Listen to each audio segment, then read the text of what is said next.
Hello, in this tutorial I'll be showing you how to perform a successful learning cycle with TI's flash-based gauges so that it may be able to predict SOC accurately and be ready for mass production. After getting the fuel gauge to communicate with BQ Studios and getting a proper chemistry ID programmed, the gauge is now ready to be configured for the learning cycle. If the user has not yet programmed the correct chemistry ID, please go to the following link with instructions on how to obtain a matching chemistry ID for the cell. The first step in the learning cycle process is to configure the data memory parameters of the fuel gauge. Here's a list of the voltage and current parameters that will need to be configured prior to starting the learning cycle. As an example, let's use a generic lithium-ion cell.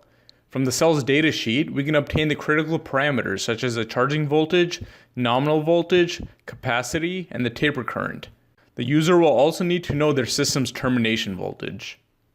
Since the charging voltage is 4.2, the following parameters can be configured.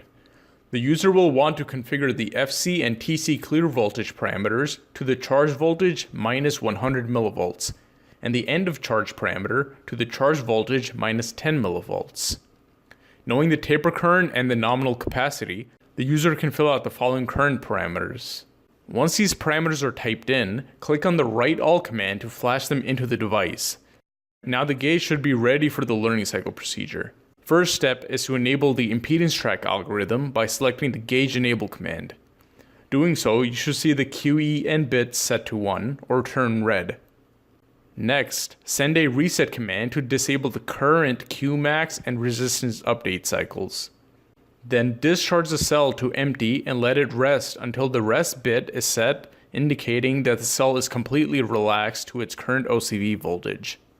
In the second step, charge the cell to full using its nominal charge rate. Charge termination is reached when the VCT bit has set. Then let the cell rest until the rest bit has set. Now the update status register should have changed to 5, indicating a Qmax update. In the third step, first check to see if the RDIS bit equals 0. Next, discharge the cell at a recommended C/5 rate until the termination voltage is reached. Let the cell rest until the rest bit has set. At this point, the update status should be 6 and the resistance table and the Qmax should be updated. The gauge is now fully learned and should be accurate. If the update status did not change to 6 after rest, it is likely that the resistance did not update correctly, and this could be due to a poorly matched chem ID. Here's a plot of the entire learning cycle process.